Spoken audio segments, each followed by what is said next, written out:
chat though, guys. All right, I guess we are ready to go. Right. James, are you taking this? Here comes Grant. We're good to go. We're good to go. Grant coming. Do this. Beware the grind. Hello. Hello. Hi, Grant. Hi, Desert Bus people. How are you? Good. How are you? Tired. Yes, tired. Good. I can imagine. Happy Thanksgiving. Happy Thanksgiving. Yes. There's like one American here. Thanks, Grant. I also appreciate it. Yay. 2 Americans. Two. That's why we're in the Two back. whole Americans. They keep us Well, back here. It's very You know, that's pretty good. That's a reasonable percentage. Yeah. We got to keep the Canadian percent high. So how are you doing? Very good. We are still in the middle of shooting season 10. Nice. Wow, season 10. So, yeah, we've got a major. I can't tell you. Well, we've got something really big coming up for our 10th anniversary. close. So close. You spoilers, almost had it. close. Really, really big. It's I've been spending all my time on it for the past 2 weeks, and the entire team is going to test this one. Wow. So That's- it's I mean, pretty rare these days too. So on the Yeah. scale of the big cement truck explosion, is it? Can you tell us Oh. if it's close to that or? it's not an explosion, but it's more epic. Oh wow! More epic. Yeah. Sold. It's More that's actually epic. an interesting question. Like, do you when you are setting Yes, up sir. like the series, do you have like all the myths you're gonna do in the series, and then figure out how long each one is gonna take to actually do? And Yeah, it's Sorry. Oh, go ahead. Well, just so you can't do a whole bunch of really long, expensive, tough ones all in one season. Is that? Right. Actually, the interesting thing is when the series first started, there was kind of like a show Bible, and it was a collection of every urban legend that the researchers could find at the time, and there were probably, from what I recall, maybe 200 myths. But this is like, everything that wasn't like what we call oogie boogie myths, like vampires, or and people are like, but vampires are real. But anyway, It's a pretty quick one to yeah, disprove. it's dangerous territory. Vampires, UFOs, zombies, things like that. Everything other than that, from eating Pop Rocks and drinking Coke and having your stomach explode, to DB Cooper jumping out of the plane, to leaping lawyer, dropping a penny from the Empire State Building. Everything was in there when we first started. And so they had planned out maybe the first 4 or 5. And then from there, they would draw from that list to create the shows. And yeah, it's like you have to balance your budget versus, like, you can't put 2 giant epic things in one episode or else you won't be able to appreciate the whole thing. So our executive producer, Dan Tapster, who lives in England, is in charge of, among other things, setting up the shows and balancing out the myths. He's kind of like Charlie, Charlie's because we talked to him on the phone. Good morning, Dan. And there's like me and Tori and Carrie, and there's 3 angels. So that's You're an angel. Nice. You guys should take Yeah. a picture like that. we should. But anyway, so yes, as the series progressed, those myths started to run out. But fortunately, newer ones came in. And so now a large percentage of what we do comes from, a lot of it comes from fans. A lot of it comes from the internet. And so, again, it's sort of a balancing act between what you're getting. And sometimes there's theme shows, too. We've got the gourmet one just premiered last weekend, which will be of importance to people in America who are celebrating Thanksgiving, because we did tastes like chicken, and does turkey make you tired? Oh. Oh, nice. So I can actually tell you that turtle and snake and ostrich do not taste like chicken. Wow. Pretty definitively. Snake is so disgusting. I Aw. can't believe. Yeah. That's good to know. I was gonna make Shoot. snake tonight. Yeah. Had some thawing in my fridge today. Yeah. Kaiser, it's not Liz. It's not going to happen for you. Oh. So, I mean, you called in last year, but Yeah. as we've been collecting questions from our viewers. Oh, that, good. Things that they might want to ask you, and Okay. a lot of questions about your non-MythBuster stuff. Okay. So somebody's asking, as one of the official operators of R2D2, are you excited about new Star Wars? Ooh. Interestingly, I have gotten that question a lot. Ah. And because people know my background, people know I used to work for the Lucas companies for a total of 12 years. And 3 at THX and 9 at ILM. And of course, this is going on the internet, so I'm going to share this with just you guys. all right. We won't tell anybody. I think it's a good thing. I really do. I like Kathleen Kennedy and Frank Marshall, and I think that they'll probably do a very good job with not the trilogy, but well, it might be a trilogy with the Star Wars properties. I'm so excited. The series will benefit from.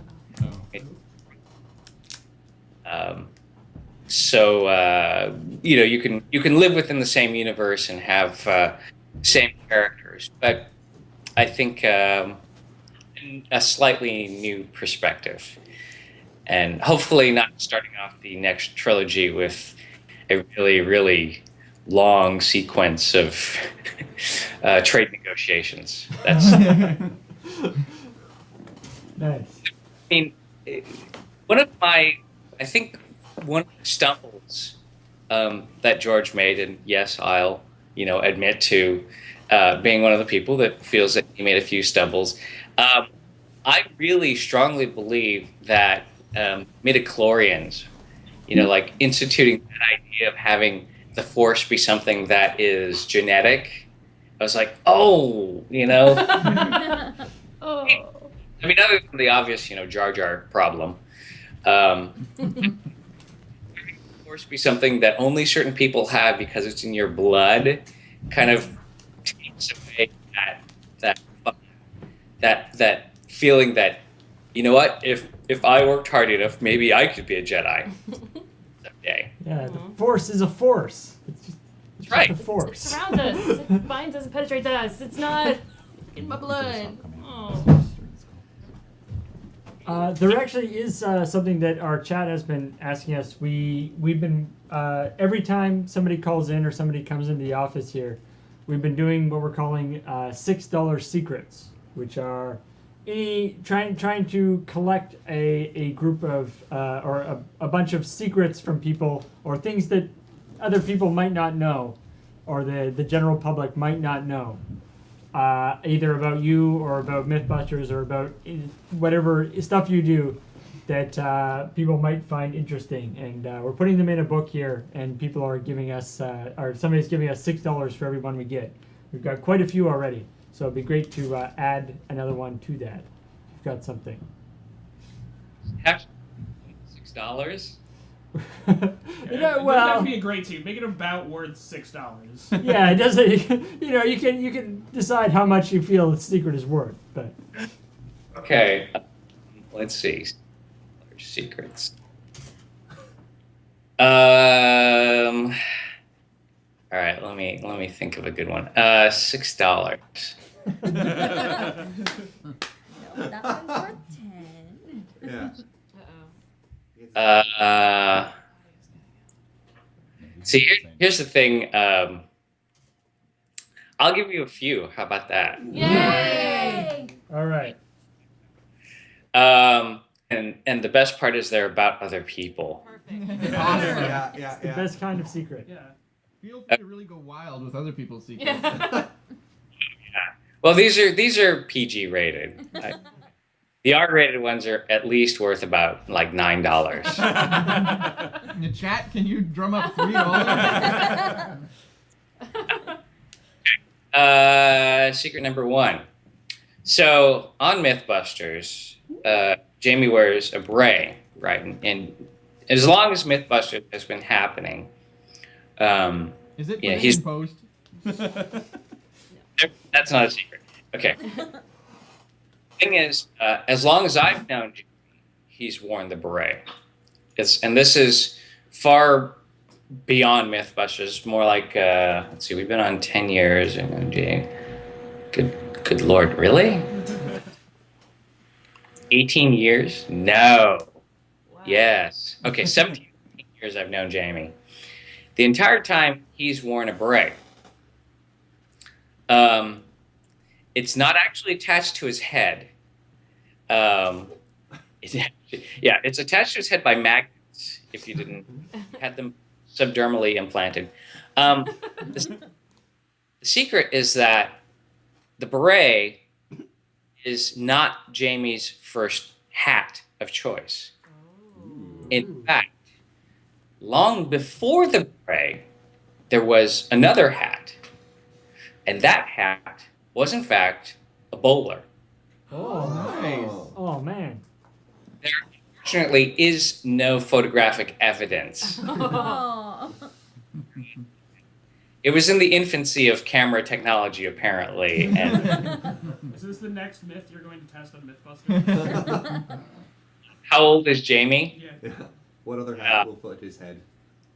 Yes. The other headwear that he might have had. So how did you find this out? Is this like passed down from generation to generation? The oral tradition of Jamie's hat. I was at M5, looking for a technical manual, and I ran across this really old-looking book that had a face on it. I'm just kidding. It had a face, and the face spoke to me, and it said, "It has been passed down." Yes. Someone claims to, I believe it's Kari, claims to have seen a picture of Jamie, or had once heard it described. It's a good myth that we could just spread around a little bit, though. Yes. It's a good And rumor. you can change the hat to something else. Right? Yeah. Like every era, every decade, Jamie changes his headwear. Like bowler, In the 70s, it was one of those kind of floppy, wide floppy hats, and then the beret. Does he also have 2 hearts?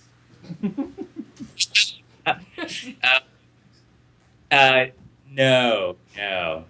He has 0 hearts. He's actually, yeah, he just plugs in. Actually, yeah, he's a hybrid. He just plugs in at night. Oh, that's good for the environment, anyway. Org recharge pod. You say you have a second secret? Is that Let's have another secret. we only have one from other people, but We'll take 2. yeah, we're as many as we can get. For the children. For the children, right? Okay. I've got 2 about Kari Byron. Kari Byron only owns, I think it's 6 DVDs. One of which is Blade Runner. Whoa. Yeah. Right there. The other ones I think are, I don't know, they're probably artsy films or something. Yeah. And the other one is that in the past. Oh, no. I want to hear this. Yeah. Oh, wow. That's the one. Is it $6? That's the Going one on? we What's want. going on? Oh no, That's I don't the know. one. It's just you and me. You know, we can just talk. It's just you and 1,000 people in the chat, but they'll all be really quiet. Yeah, they'll be cool. We trust them. Yeah, Uh-oh. it's cool. We know chat. Hold on. We have to be quiet because it'll cut out a second. We should probably call him back. All right. Call you back Oh. real quick. One more time. We're having issues with your audio connection. Can we just call you back real quick and start the call?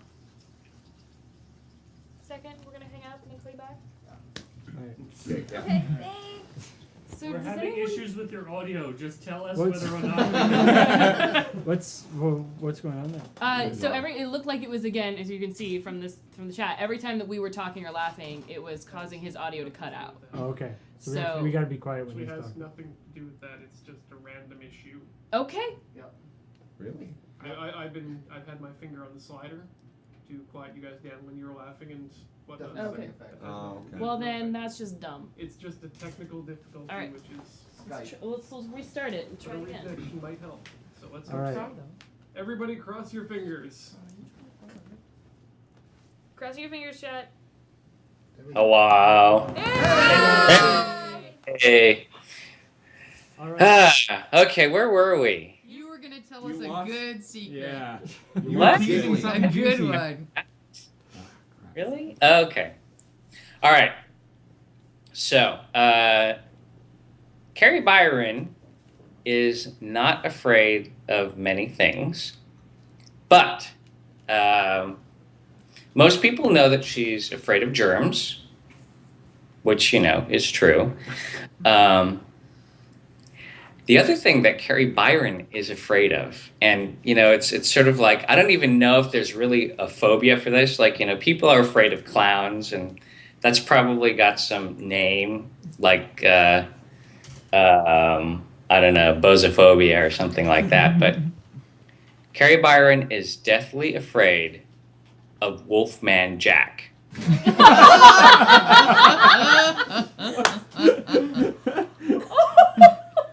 All things Wolfman Jack. Everybody, I don't know if everybody knows who Wolfman Jack is, but maybe for the people who are watching who don't know Wolfman, he's like an old DJ. I think he appears in American Graffiti, maybe. He's like, hey, it's Wolfman Jack. And he's got a mustache and beard and big hair. And that is That's a good secret. Oh, it's right. Oh. Whoa. Oh!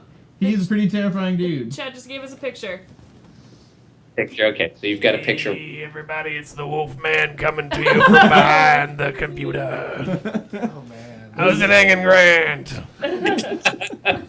Melissophobia is apparently fear of beards, so it's probably close to that. Something like Other questions in the chat? Yeah, those are some excellent secrets. Thank you very much. okay. All right, so somebody is asking, saying you are famous for not being amazing with your work and personality, but that you are also a true fandom nerd like the rest of us. And they're saying they love all the pictures of you doing cosplay that are around on the internet. They're saying, but what fandoms do you think you are too emotionally dedicated to, or possibly lose perspective on? Too emotionally dedicated to. Oh, that's a good one. Hang on. I'll be right back. Oh! It's prop related. I love it. I see a TARDIS and a Dalek. A blaster. I see Iron Man. A couple of things for Iron Man War there. Machine. I wonder if he set the scene before he called. Yeah, there was a blank wall 5 minutes ago. Yeah. He Yeah, he installed just hung those shelves, yeah. Is on the lower shelf, is that a sonic screwdriver? Yes. Yeah. I believe it is, yes. And there's a picture there of CP. Yeah, C-3PO, R2, yeah. Yeah. Iron Man. Oh, I see. And there's Here this- he comes. Oh my gosh. Whoa. Carrying something big. Uh-oh. He's got a hanger. What is? Oh! Jesus. Uh-oh. Getting dressed off This camera. is great. We're so I'm betting on excited. Luchador mask. Okay. I'm betting on Luchador mask. So, Uh-oh. this Oh! is an Anovos official replica Duty Blues suit from Battlestar Galactica. Nice. this is an unlicensed but incredibly accurate Viper pilot costume Whoa. that I commissioned from a guy in Ohio. So I have a lot of friends who are, I guess you'd say, pro-level cosplayers and costumers. And so I asked one of them, her name is Miracle Burns. She actually works on Walking Dead now. She and her husband, Chris. They've worked on Walking Dead and X-Men and a number of other things, but also they're pro-level cosplayers. And so I said, Miracle, if I wanted a really, really accurate Viper pilot costume, who would I get to do it? And so she came up with the name of a guy in Ohio named Jeffrey Gay. And he went and found the original fabric, which is Summers fabric. And he had everything except for the duty belt. And the duty belt, you know, the gun holster and all the little pouches and the stuff that goes in the pouches. The part where I have lost perspective with this fandom is that, you know, it's like when I first premiered this costume, I think it was at Comic-Con 2 years ago, I was like, okay, I don't have the duty belt. And you can't do the thing. Like, for me, it's really important to have everything, like the most inclusive costume that you can, right? So I borrowed Jeff's personal duty belt for Comic-Con, because he didn't go to Comic-Con. He lives in Ohio, so he goes to Dragon Con. So I borrowed it. I was like, you know what, this is awesome. People loved it. I want my own duty belt. So, and you know, I contacted the original manufacturer of the specific pouches that are on the duty belt. I tracked down the type of, you know, like the little things that inside the pouches. There's one, it's a USB hub, like some, you know, thing that was cheap at the time, but now has become impossible to find. But I tracked one of those down, but I still didn't have the whole belt itself. And then on eBay, and I check eBay for Battlestar Galactica props and costumes regularly. PropWorks, which is a company that sells, they sort of sell original props from the series. And they kind of are like a clearinghouse. I don't want to say a trafficker, but they're like a clearinghouse back and forth for these original props and costumes. So about 6 or 8 months ago, an original screen-used duty belt, just the belt and the gun holster and the little green blues that go inside of it, the little stuff that goes in the pouches, came up for auction on eBay. And it was, let's just say it was a very epic bidding war between me and this other guy. And really, it was a test. I was like, oh, no, you're not. I am a man of tremendous means and tremendous will. It will be mine. And in fact, actually, here, I'll show you. Let's see.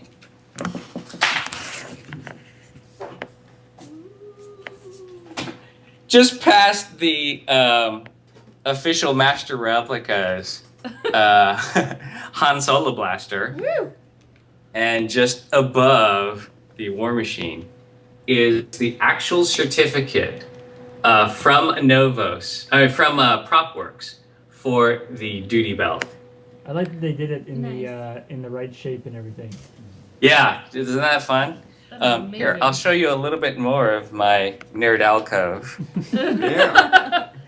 This is a custom-made Eye of Agamotto made by Holly Conrad for my birthday. Holly Conrad is a pro-level Mass Effect femshep.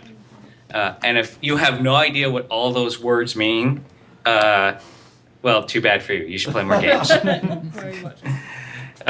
This is my replica from Warehouse 13.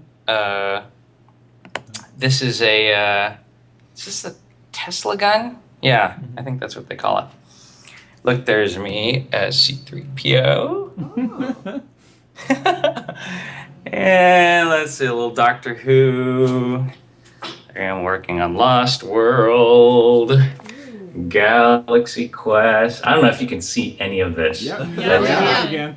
Okay, and let's see. Replica arc reactor, a little war machine. Oh, you're not supposed to see that.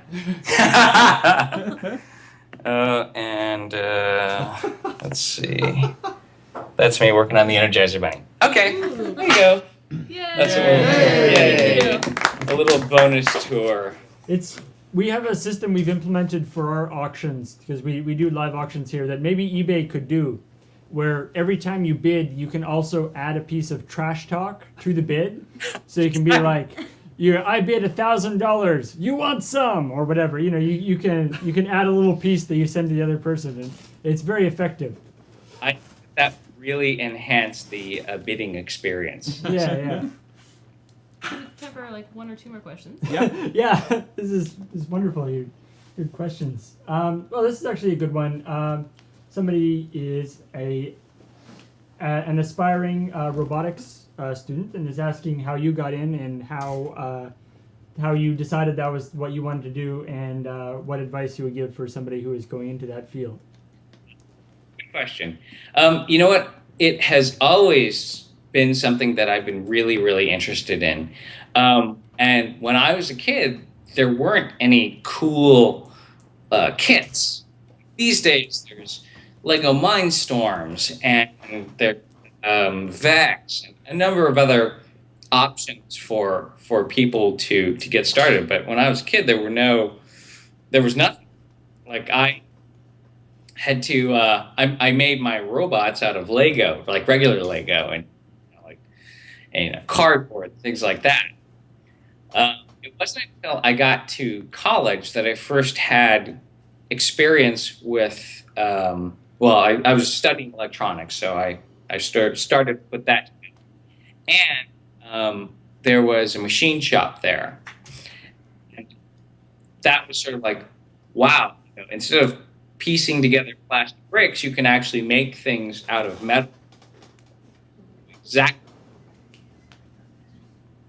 When I started at ILM, so then I graduated, worked at THX, and then went to ILM. That was where it really took off. And again, even in 1995 or so, there weren't the huge resources that we have today. That was just the dawn of robot combat.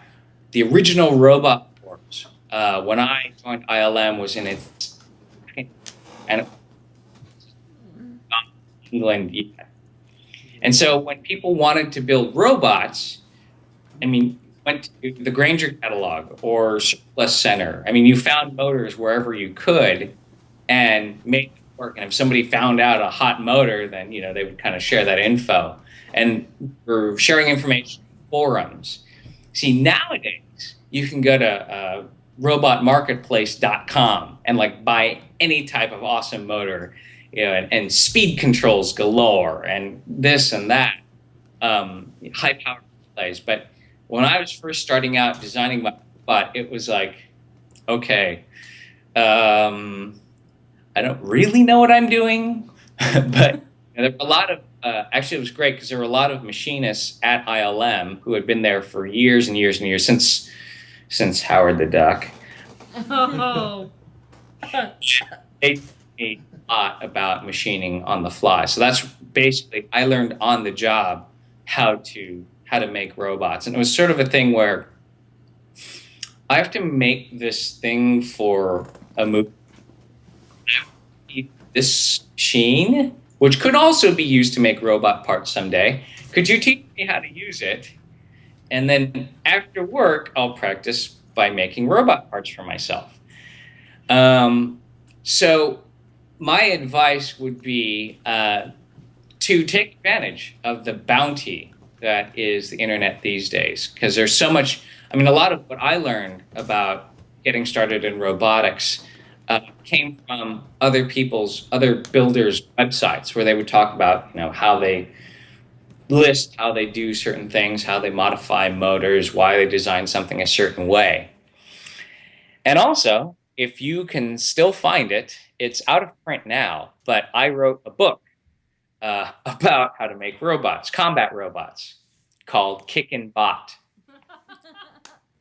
And originally, I was like, I was approached after being a fairly successful competitor on BattleBots by Wiley. And Wiley Publishing, they were like, we've got this book that we want you to write. It's about combat robots. So I was like, okay, cool. I would like to call it Grant Imahara's illustrated guide to creating combat robots. And they're like, that's nice. We're going to call it Kickin' Bot because it has more shelf appeal. And of course, they were right. So, but it became like Kickin' Bot, Grant Imahara's illustrated guide to building combat robots. So, find my book. Look up the internet. It also depends on what age you are if you want to get started.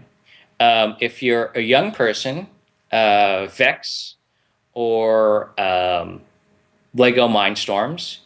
Also, there are FIRST is a national organization called for Inspiration and Recognition of Science and Technology. And basically they have a robotics program for middle school and high school students. So there you go. By the way, our crack team in our chat has found the Kickin' Bot website, which is still operational. The supplemental website for the book Kickin' Bot, an illustrated guide to building combat robots. So you can see how I built my my robots, and like when I had a mustache and glasses. Yeah. I see some mustache pictures. Yeah, handsome man with a mustache. I don't see anything in there.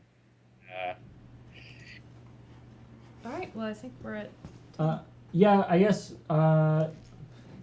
one last question here. Is there something that hasn't been blown up on Mythbusters that you wish you could blow up? That I wish I could blow up? Absolutely. We've got an old truck which we call the Sea. Okay, so not a secret. Jamie Heineman is one of the cheapest men in the world.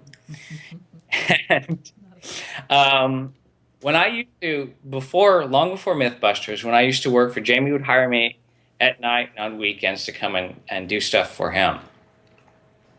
I swear, I'm like, okay, Jamie, I need some 632 screws that are 1/2 inch long to finish this thing I'm building. He's like, and you don't have any in stock. Can I get some? He goes, well, no. I'm like, Jay, it was like, 30 screws. So I was like, well, yeah, why don't you just cut down the 1-inch ones? Anyway, so Jamie has this truck that he's had for a long, long time, which we call the Seagate. It's called the Seagate because I guess it used to be a delivery truck for Seagate when they delivered hard drives, or I don't know what they were doing with it, but it had Seagate written on the side, and then we removed it and put M5 Industries.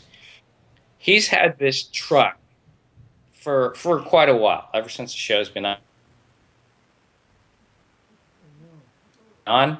This truck, so it's just, we call it the Gutless Wonder. It has 2 fuel tanks, but you never really know how much fuel you actually have because the fuel gauge is broken.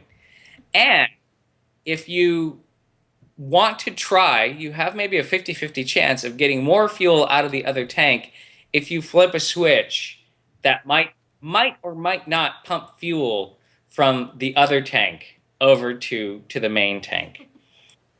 This thing, it won't do over 50. It's actually broken down on the Bay Bridge multiple times. I would love to blow this truck up.